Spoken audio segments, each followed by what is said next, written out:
बातें हैं। एक बार त्रेता युग माही, शंभु जय कुंभ जय ऋषि माही। राम सिया राम जय जय राम, राम सिया राम जय जय। एक बार त्रेता युग माही, शंभु जय कुंभ जय ऋषि माही। राम सिया राम जय जय राम, राम सिया राम जय जय राम। और व्यक्ति साथ में जगत जननी मैया सती सुंदर सा भाई है। संग सतेज जननी भवानी, पूजे ऋषि अखिलेश जानी। सिया राम जय जय राम, ओ राम सिया राम जय जय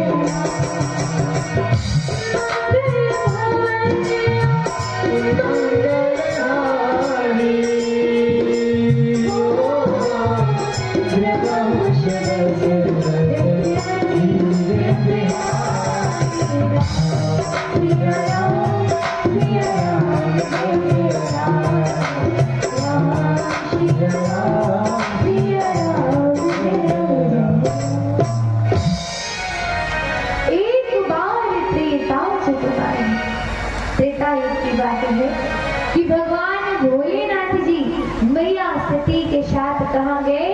अगस्त ऋषि के पास। क्या करने गए? कथा सुनने के लिए।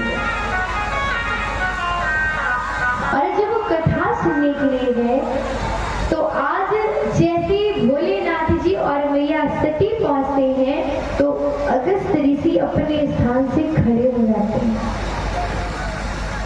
अगस्त ऋषि जी अपने स्थान से खड़े हो गए तो मैया सती के मन में विकार आ गया। क्या आया कि बताओ, ये तो हमें देख करके खड़े हो गए, ये क्या हमें कथा सुनाएंगे, ये क्या हमको कथा सुनाएंगे, ये तो हमें देख करके खड़े हो गए। और इसी समय से पूरी बात बिगड़ गई। क्यों? क्योंकि मैया को लग रहा है अरे हम बड़े हैं, ये छोटे। और भोलेनाथ जी क्या, उन्होंने प्रणाम किया। देखिए ये तो सम्मान की दृष्टि से अगस्त ऋषि जी खड़े हुए थे, लेकिन अब इसमें स्वयं को बड़ा समझना ये तो गलत बात है। इसीलिए कहते हैं महाराज कि जब कथा सुनने जाओ तो छोटे बन के जाया करो। क्या किया करो? छोटे बन के जाया करो, बड़े बन के मत जाया करो।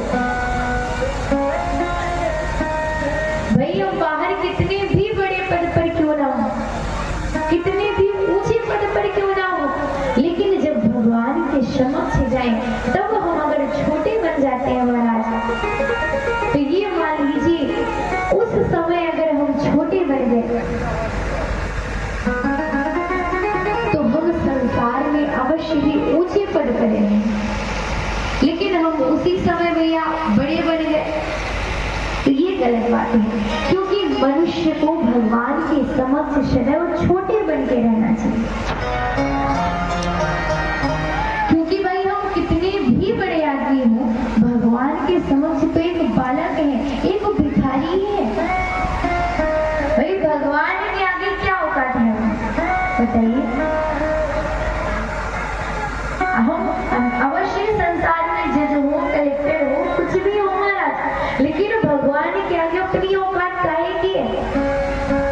एक भिखारी की। क्योंकि हम सभी भगवान के द्वार के भिखारी ही हैं और कुछ नहीं है। और आप भगवान के आगे जाकर ही स्वयं को बड़ा समझते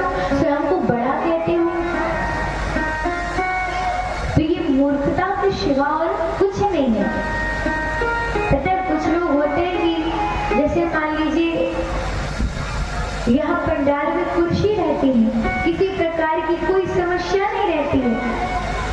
फिर भी वो जो व्यक्ति है कुर्सी पर ही बैठते हैं। क्यों? क्योंकि उन्हें लगता है हम कुर्सी पर बैठेंगे तो बहुत बड़े रहेंगे, और कुर्सी पर नहीं बैठेंगे तो छोटे बन जाएंगे महाराज, है ना?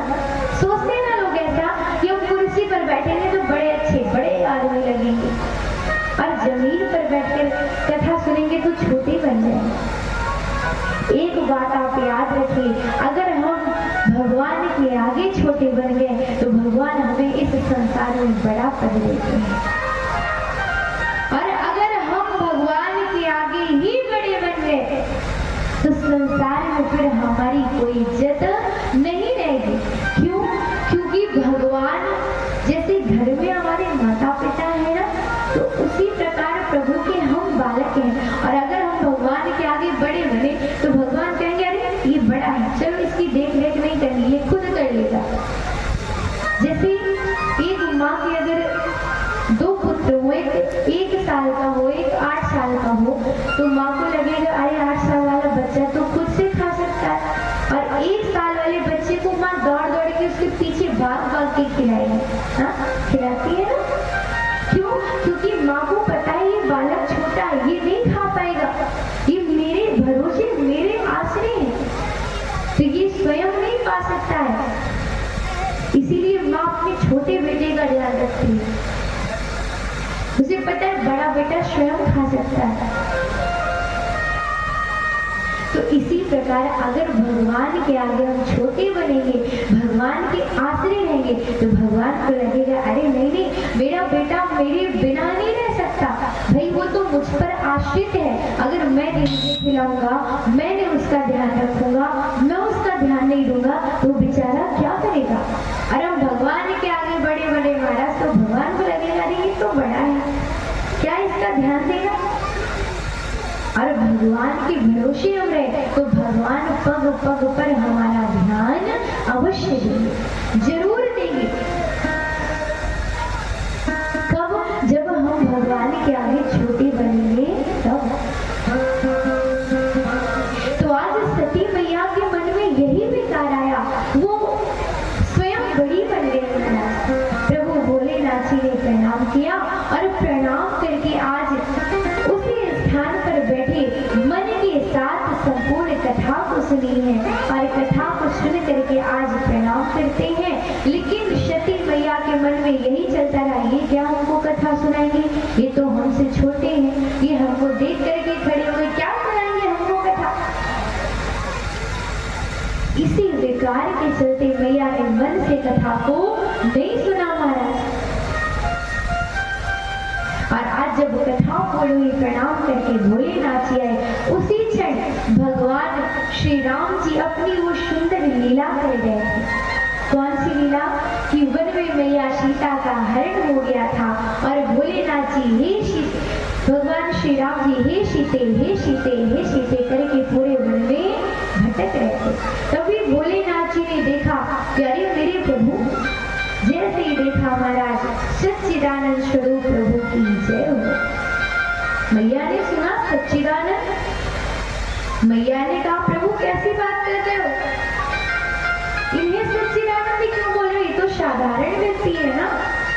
भोलेनाथ जी ने कहा नहीं नहीं, ये साधारण व्यक्ति नहीं है, इन्हीं सच्चिदानंद स्वरूप प्रभु की तो कथा भी हम सुन करके आए, इन्हीं की तो कथा सुनी हमने इन्हीं की तो कथा सुनी है। मैया ने कहा मैं नहीं मानती आपके सच्चिदानंद प्रभु हो। भाई अगर ये भगवान होते तो एक पत्नी के वियोग में इस प्रकार वन वन भटक भटक करके हे सीते हे सीते हे सीते क्या चिल्ला रहे होंगे।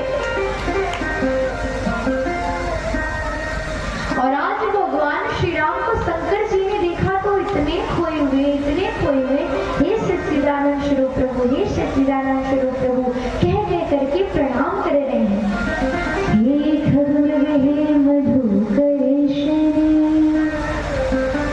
तुम देखी सीता इधर प्रभु प्रणाम कर रहे हैं, उधर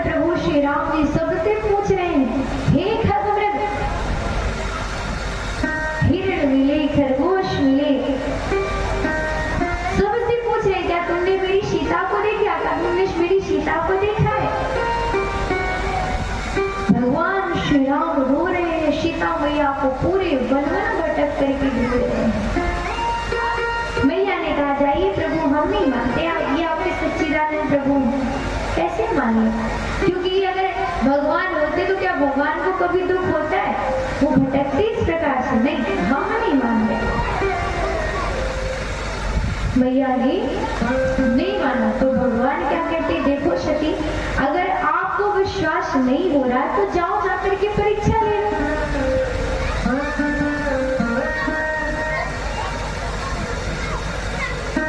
जाओ जाकर के परीक्षा कर लो। मैया ने कहा ठीक है, हम जाएंगे और परीक्षा लेकर के आएंगे। मैया सती जी ने भगवान का परीक्षण करने का विचार कर लिया और क्या करती है, शीतारूपमहं धृत्वा गच्छेयं रामसन्निधौ यदि रामो हरिं शर्वं विज्ञास्यति न चान्यथा। मैया सती ने क्या किया, सीता मैया का स्वरूप धारण कर लिया।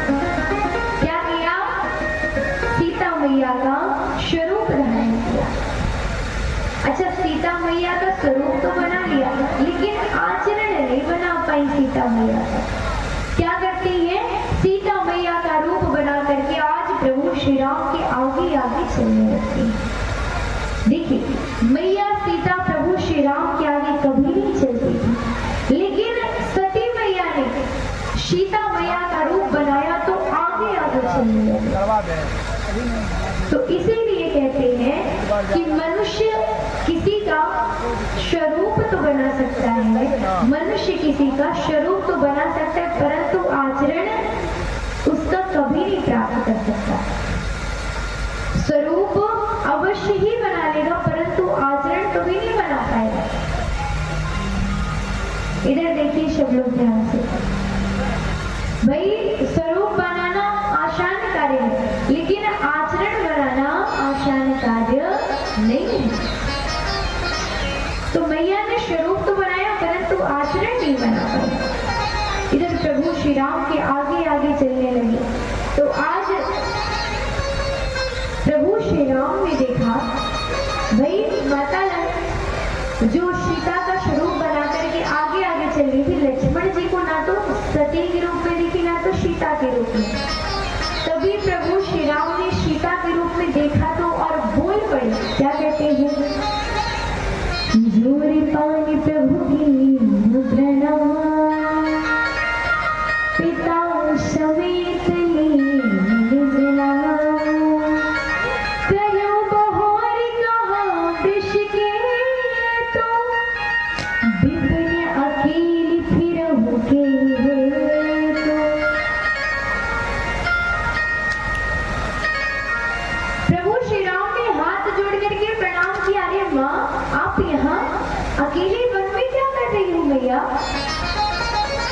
हे माँ, आप इस प्रकार इस घनघोर वन में अकेली क्या कर रही हैं? प्रभु कहाँ है? मैया ने जैसे ही सुना ये तो मुझे माँ पुकार रहे हैं, प्रभु को पूछ रहे हैं। आज मैया सती ने प्रभु श्री राम से एक बात पूछी कि आप ये बताओ, आप प्रभु श्री राम की श्री राम जी आप भोलेनाथ जी के पूजनी हो और भोलेनाथ जी आपके लिए पूजनी, ऐसा क्यों? प्रभु श्री राम जी ने बताया कि भूत भावन भोलेनाथ जी ने एक गौशाला बनवाई, उसमें एक सिंहासन बनवाया, सबको बुलाया और उस सिंहासन पर मुझे बिठा करके मुझे छत्र पहनाया और कहा कि आज से आप इस गौशाला के कर्ता धर्ता, संसार के कर्ता धर्ता, और वो गौशाला कोई और नहीं, गोलोक धाम है, जिसमें प्रभु श्री कृष्ण और राधा रानी निवास करते हैं। प्रभु भोलेनाथ जी ने कहा कि आज से आप पूजनीय हो गए होंगे, और यही कारण है कि भोलेनाथ जी मुझको बहुत मानते हैं। इधर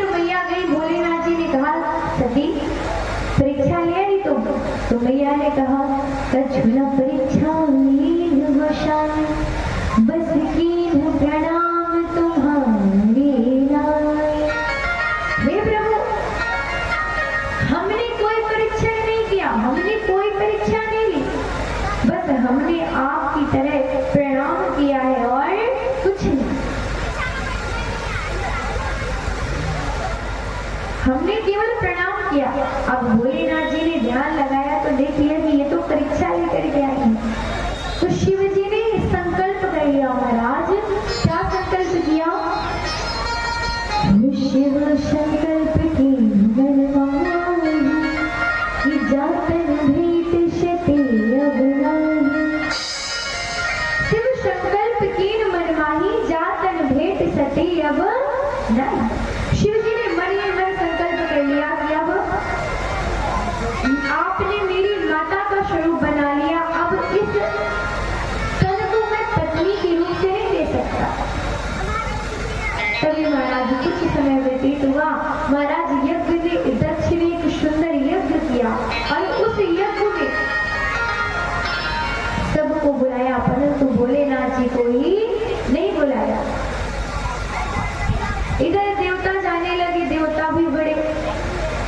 मैया ने पूछा कहाँ जा रहे हो? सबने कहा अरे आपको नहीं पता, आपके पिताजी ने यज्ञ किया है, हम सब वहीं जा रहे हैं। मैया ने कहा अच्छा। तो देवता कहते आपको नहीं पता क्या? प्रभु सबने कहा नहीं पता तो है, बस हम पूछ रहे थे कि आप वहीं जा रहे हैं कि कहीं और। सारे देवता गए। इधर मैया भोलेनाथ जी के पास पहुंची। अरे प्रभु, आपके ससुर जी यज्ञ कर रहे हैं। भोलेनाथ जी ने कहा अच्छा, लेकिन बुलाया तो नहीं उन्होंने, और बिन बुलाए जाना भी नहीं चाहिए। हाँ, ये सत्य बात है कि जहाँ पर आपको बुलाया ना गया हो, यदि आप वहां जाते हो तो फिर आपकी इज्जत नहीं होती। तो इसीलिए मनुष्य को बिन बुलाए नहीं जाना चाहिए। अगर आप बिन बुलाए जाते हो तो आपकी फिर कोई इज्जत होने वाली नहीं। अब मैया विचार करेंगे जाए कि ना जाए, जाए कि ना जाए, परंतु अंत तो बतवा मैया ने विचार कर लिया कि हम जाए। अच्छा, अब इधर मैया विचार करके गई। तो जब वहां पर पहुंची महाराज, तो जो उनकी बहन थी हंस रही थी। अरे देखो देखो, इन्हें तो बुलाया नहीं गया और ये चली आई। केवल माँ बस ऐसी थी जो प्रेम के साथ हुई। सागर मिले तो माता भगिनी देखी बहुत मुश्किल। बस माँ केवल प्रेम से मिलती है, बाकी जो बहन थी वो तो हंस रही थी। अच्छा, माँ को बुरा नहीं लगा, बहन हंसती रही। लेकिन आगे जैसे माँ पहुंची तो देखा सबके बैठने का स्थान, परंतु भूत भावन भोलेनाथ के बैठने का कोई भी स्थान नहीं। मैया क्रोधित हो गई, क्रोध में आ गई। हे पिताजी, आपने सबको तो यज्ञ में बुलाया, परंतु मेरे पति को ही यज्ञ में नहीं बुलाया, क्यों? आज दक्ष आया और आ करके महाराज निंदा करने लगता है भोलेनाथ जी। कहानी मैंने ब्रह्मा जी के कहने पर तुम ब्रह्मलोचनी कन्या को मरकट लोचने के साथ ब्याह दिया। अरे तुम्हारा उसका नाम शिव तो है, परंतु वो पूरा का पूरा अशिव है। भांग पीता है, नशे में रहता है, बबूत लगाता है, ढोंगी है, पाखंडी है, दुराचारी है, निर्गुंडों की माला पहनता है। आज मैया ने जैसे ही निंदा सुना होता, मैया क्रोध में आ गई। कहती हे पिताश्री, कैसी बात कर रहे हैं आप? मेरे प्रभु का नाम शिव सबका कल्याण करने वाला है। यदि मनुष्य प्रेम के साथ नाम ले ले तो उसका पाप ताप संताप सब नष्ट हो जाता है, उसके समस्त पाप नष्ट हो जाते हैं। वो प्रेम से ओम नमः शिवाय बोल दे तो उसका कल्याण हो जाता है। अरे हे पिताजी, आप मेरे पति की निंदा कर रहे हैं। निंदा मतलब जानते हैं? बुराई।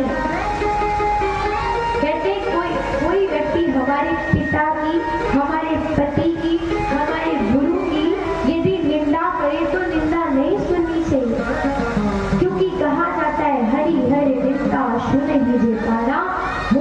पाप घात समान है। कहते हैं जो भी व्यक्ति, देखिए अगर आप में सामर्थ्यता है तो सुन लीजिए निंदा। हाँ भाई आप सुनना चाह रहे हैं, पहले तो वहां पर जवाब दीजिए। सामर्थ्यता है तो जवाब दे दीजिए प्रेम से, और सामर्थ्यता नहीं है हमारा तो वहां से कान दबा करके चले जाए। और आपके अंदर ऐसी सामर्थ्यता होगी कि आप सुनते गए सुनते गए सुनते गए सुनते गए, तो फिर ये मान लीजिए जैसे गौ हत्या का पाप होता है वैसा ही पाप लगेगा। इसीलिए निंदा कभी नहीं सुननी चाहिए। अगर जवाब दे सकते हैं तो दीजिए, नहीं तो चुपचाप वहां से चले जाइए, परंतु निंदा मत सुनिए। मैया ने कहा हे पिताजी आप मेरे पति की निंदा कर रहे हैं। अरे मेरे प्रभु का ऐसा नाम है यदि कोई प्रेम से मिले, उनका नाम स्वयं में एक मंत्र है, यदि कोई भाव से जपे तो उसका कल्याण हो जाता है। यही वो मंत्र है, यही वो तंत्र है, यही वो मंत्र है, यही वो तंत्र है।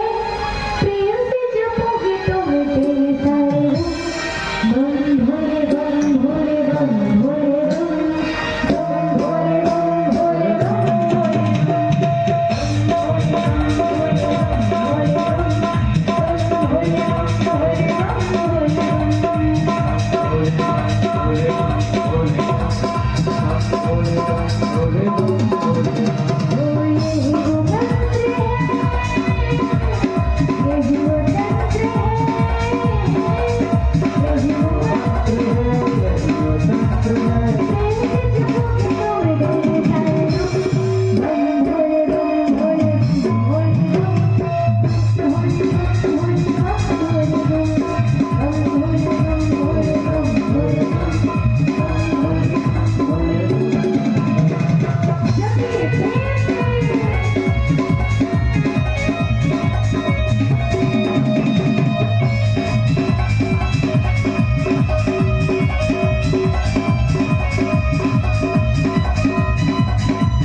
लोग इसी प्रकार आराम से बैठे रहेंगे तो फिर गम मिटने वाले नहीं है।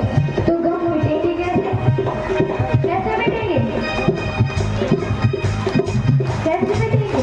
हाँ, पीछे वाले जो रोड पे खड़े हैं सभी लोग, भाई रोड वालों से कहना है आप लोग भी हाथ उठा लीजिए सभी लोग पूरे पूरे, और एक बार हम बोलेंगे एक बार आप बोलेंगे बम भोले बम भोले बम भोले बम भोले बम भोले बम।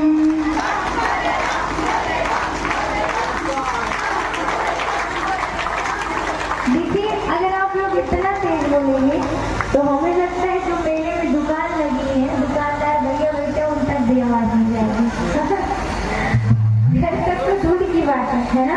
जरा उठाइए दोनों हाथ सभी लोग प्रेम से, और साउंड वाले भैया आवाज बढ़ाइए। धन्यवाद। उठ गए?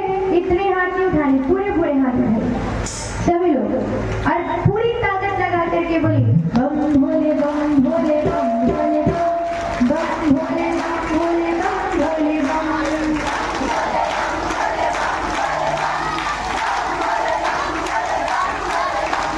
रोड वाले तो इसे करके खड़े हैं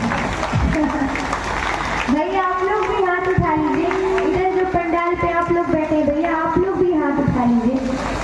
अगर भोलेनाथ जी ने हाथ दिए हो तो सभी लोग हाथ उठा लीजिए अपने अपने। अगर रोड वालों के हाथ ना तो उन्हें उठा लीजिए। हाँ, जो सड़क पे खड़े हम मान लेंगे भगवान ने उनको हाथ ही नहीं दिया, अगर हाथ उठा लेंगे तो मानेंगे कि हाँ हाथ है। उठाइए ना हाथ। अच्छा रोड पे दो चार लोगों के हाथ बस है, बाकी लोगों के नहीं है। चलिए अच्छा जब हम बोल लिया करें तब बोला कीजिए, ठीक है? उठा कर हाथ बम भोले बम भोले बम भोले बम बम भोले बम भोले बम भोले बम।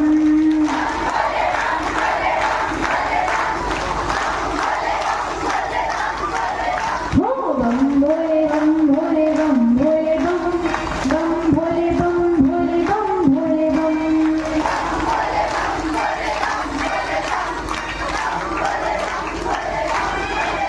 हो बम भोले बम भोले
श्री शंकर भोलेनाथ की बोले गौरा मैया की हर हर महादेव हर हर महादेव।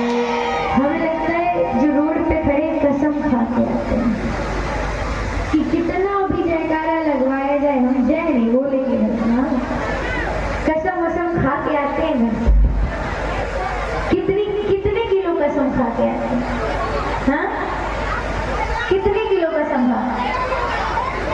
1 किलो, 1 पुड़िया, हाँ 1 कुंटल। अच्छा अच्छा अच्छा 1 कुंटल कसम खा के आते हैं।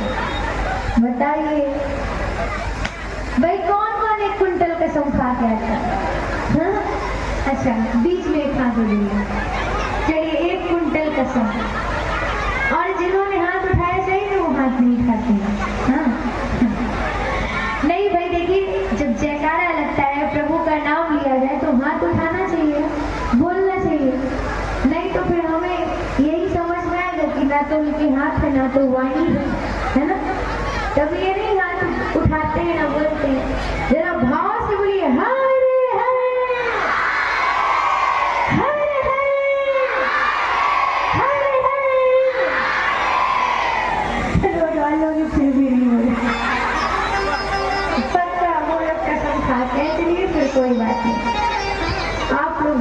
ना बोलने दीजिए उनको। तो आज मैया ने भगवान भोलेनाथ जी के नाम की महिमा बताई है और नाम की महिमा बताते हुए दक्ष प्रजापति नहीं माना, निंदा करता गया। मैया आज अग्नि देवता को प्रणाम करके यज्ञ कुंड में कूद करके अपने प्राणों का त्याग कर देती है। और जैसे ही मैया ने प्राणों का त्याग किया, भगवान को पता चला, भगवान ने अपनी जटा का एक बाल फेंका जिससे वीरभद्र प्रकट हुआ है। वीरभद्र आकर के महाराज तेज वेग के साथ में सारे यज्ञ का विध्वंस कर देता है। दक्ष प्रजापति के सिर को काट दिया, पूरे यज्ञ का विध्वंस कर दिया। देवता लौड़े भोलेनाथ जी के पास पहुंचे, अरे प्रभु, हे प्रभु, रक्षा कीजिए, यज्ञ की रक्षा कीजिए, क्योंकि समस्त यज्ञ का विध्वंस कर दिया गया है और यज्ञ अधूरा रह जाए, इससे देवताओं की हानि होती है, इसीलिए कृपा कीजिए और ये जो यज्ञ है निर्विघ्न रूप से पूर्ण हो। अब भोलेनाथ जी तो महाराज भोले, उन्होंने कृपा की और उनकी कृपा के द्वारा ये जो